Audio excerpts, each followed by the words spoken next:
तो कहानी शुरू होती है एक शो की होस्ट लीडिया को दिखाते हुए। लीडिया के पास भूत देखने की अद्भुत शक्तियां हैं।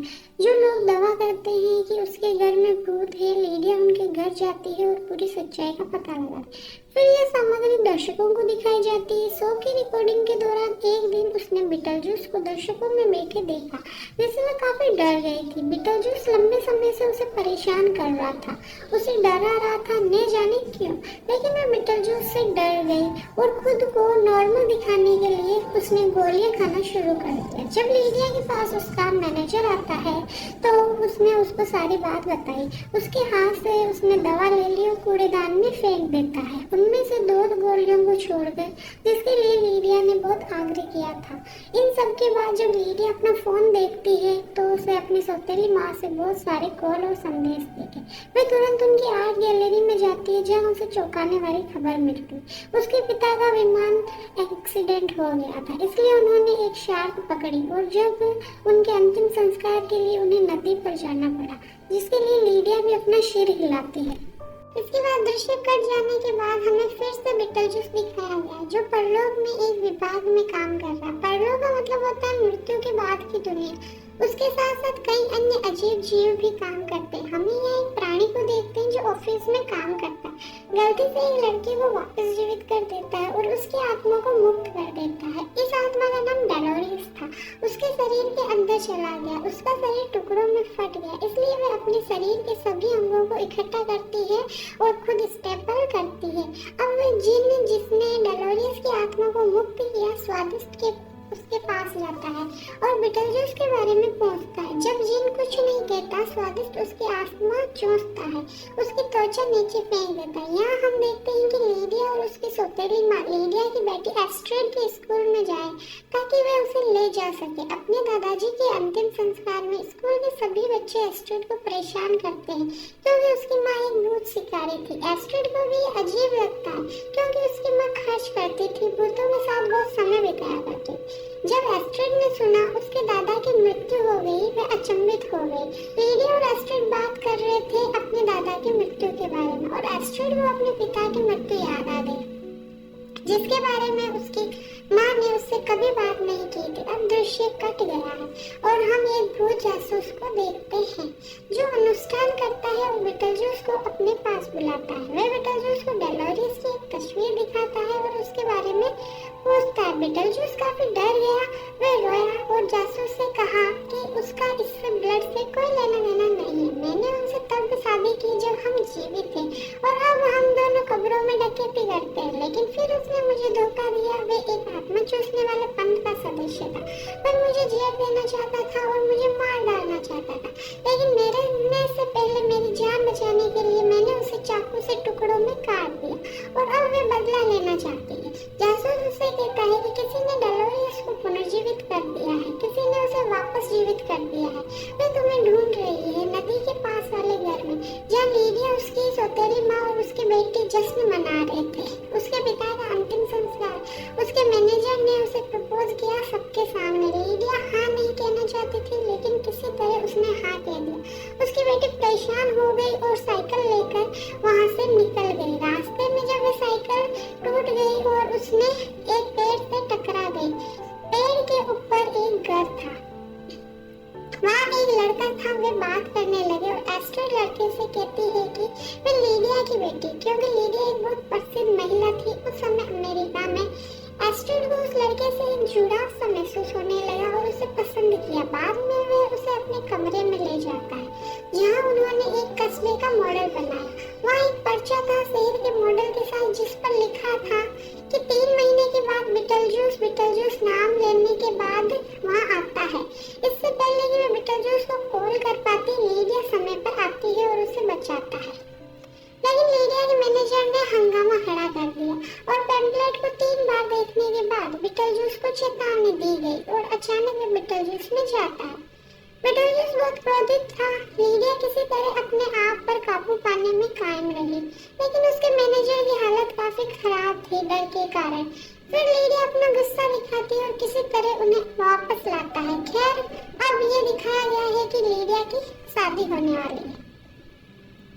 एस्ट्रिड खुश नहीं थी, इसलिए एस्ट्रिड ने फैसला किया कि वे लीडिया की शादी में शामिल नहीं रहेगी। एस्ट्रिड इस बात से सहमत है जहाँ उन्हें अजीब चीजें दिखती है और वे एक दूसरे के करीब आ जाते हैं।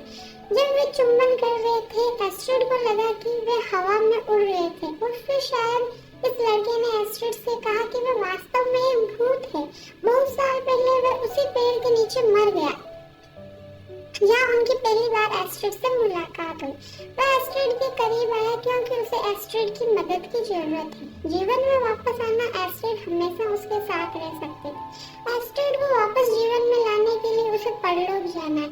एस्ट्रिड इस बात से सहमत है क्योंकि उसने कहा था कि वह वहाँ अपने पिता से मिलेगी। यहाँ लीडिया खरीदना चाहती थी।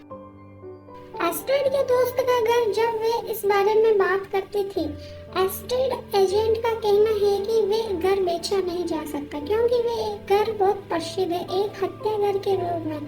दरअसल उस व्यक्ति का बेटा उस घर में कौन रहता था पेड़ से गिरकर मर गया, ये जानकर लीडिया बहुत डर गई थी क्योंकि वे उस लड़के से मिली थी और वह लड़का उसकी बेटी से दोस्ती कर रहा था और वह लड़का इंसान नहीं था। लेकिन एक जिन लीडिया जानती थी कि उसकी बेटी खतरे में। जैसे ही वह वहाँ पहुँचती है लड़की के घर, उसे बचाने के लिए उस लड़के ने एस्ट्रिड को बहकाया और परलोक का द्वार खोल दिया। इससे पहले कि लीडिया उन्हें बचा पाती, वे दोनों परलोक में चले गए। लीडिया अपने घर वापस आती है, उसे अपनी बेटी को बचाना था, लेकिन जब उसे कोई रास्ता नहीं मिला, उसने बेतलगेज को बुलाया। बेतलगेज आश्चर्यचकित हुआ कि किसी ने उसे बुलाया है, लेकिन जब लीडिया उसे बताती है कि उसे बेतलगेज की मदद की जरूरत है अपनी बेटी को बचाने के लिए, बेतलगेज सहमत है क्योंकि वह बुरा व्यक्ति नहीं था। वह कोई जादुई मंत्र बोलता है दीवार पर और परलोक का द्वार खुल जाता है। तो उसने एक गार्ड से पूछा, दरवाजे की रखवाली करना लीडिया की सौतेली माँ क्या कर रही थी? अपने पति को सम्मान देने के लिए अनुष्ठान कर रही थी। 2 सांपों के साथ किसी ने उससे कहा कि ये 2 सांप असली नहीं है, लेकिन उसका उल्टा हुआ। जैसे ही उसने इन दोनों सांपों को पकड़ा, उन दोनों सांपों ने उसकी गर्दन काट ली और उसे मार डाला। लीडिया का पूरा परिवार अब परलोक के अंदर है। यहाँ हम देखते हैं कि एस्ट्रिड लड़के का असली चेहरा पता चल गया है। वह एस्ट्रिड से कहता है कि मैं तुम्हें यहाँ नहीं लाया क्योंकि मैं तुम्हारे साथ रहना चाहता हूँ। मेरे मरने के बाद मैं अपना जीवन वापस चाहता था। मुझे परलोक को कुछ देना था, इसलिए मैं तुम्हें यहाँ लाया हूँ। वह अपनी जान मांग रहा था एस्ट्रिड की जिंदगी के बदले। एस्ट्रिड ये सुनकर हैरान रह गई। गार्ड एस्ट्रिड के पिता को ले जाते हैं और उसे देखते हैं। ये गार्ड एस्ट्रिड को ले जा रहे थे ट्रेन के अंदर, लेकिन ट्रेन के दरवाजे पर एस्ट्रिड के पिता ने एक पोर्टल खोला। एस्ट्रिड और उसकी सौतेली माँ कहाँ से हैं?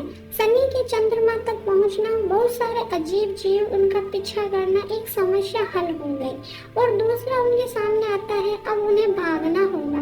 इन जीवों से एक और पोर्टल खुला, ये परलोक का द्वार था जिसे एस्ट्रिड के पिता ने खोला था उन्हें बचाने के लिए।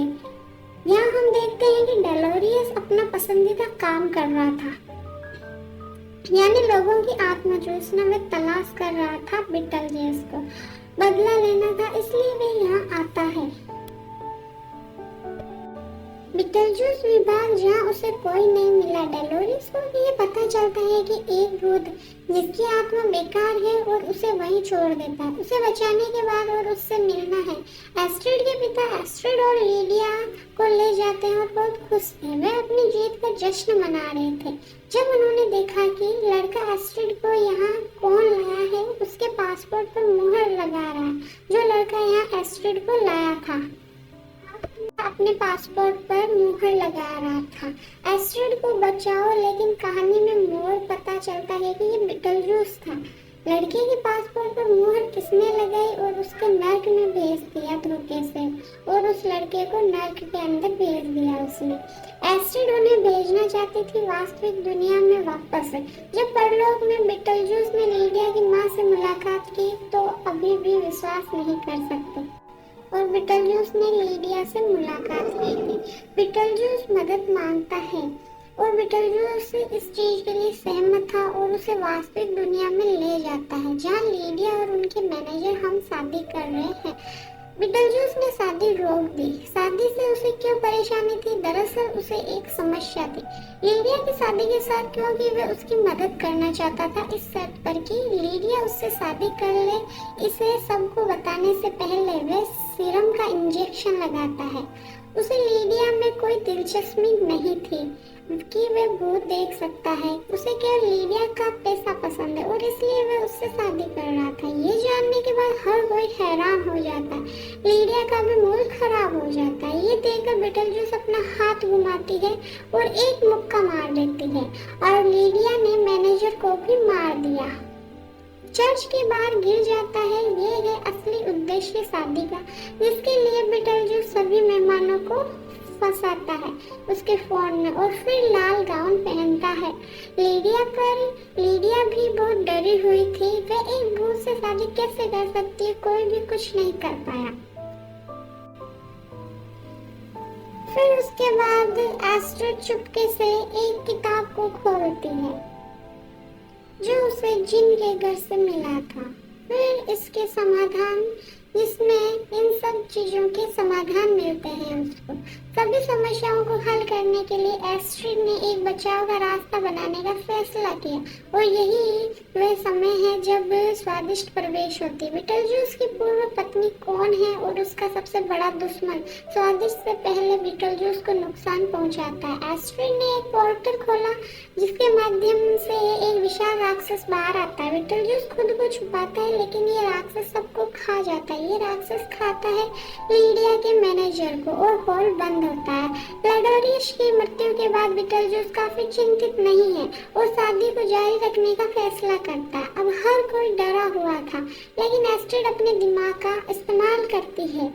तुमने ये अनुबंध परलोक के लिए किया था लेकिन मेरी माँ अभी भी जीवित है। अब वे तुमसे शादी क्यों करेगी? लीडिया भयभीत है। वे बीटलजूस को 3 बार बुलाती है और बीटलजूस फट जाता है अंत के अंदर। वे राक्षस से मुक्त हो जाता है। पर अब लीडिया की सौतेली माँ और उसके पिता उन्हें अलविदा कहते हैं और परलोक में जाने का फैसला करते हैं क्योंकि लीडिया की सौतेली माँ परलोक को स्वीकार कर लिया था।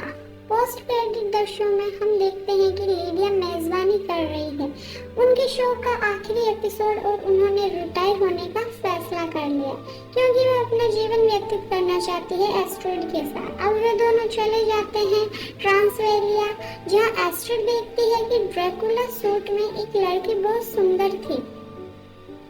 ड्रैकुला सूट था, उसमें एक लड़का था जो बहुत सुंदर था। तो अगले दृश्य में उसे शादी करते हुए दिखाया जाता है और अगले दृश्य में उसे बच्चा पैदा करते हुए दिखाया गया और बच्चा बीटलजूस था जिसने डॉक्टर को काट लिया था और उसे मार डाला। लीडिया ने अपनी आंखें खोली क्योंकि वे ये एक डरावना सपना था। ये सपना उसे दिखा रहा था बीटलजूस, क्योंकि उसे लगा कि बीटलजूस उसके बगल में लेटा हुआ है और जब वे पीछे मुड़कर देखती है और उसे एहसास हुआ कि ये भी एक बुरा सपना था और वह आराम करती है और इसी के साथ फिल्म की समाप्ति हो जाती है।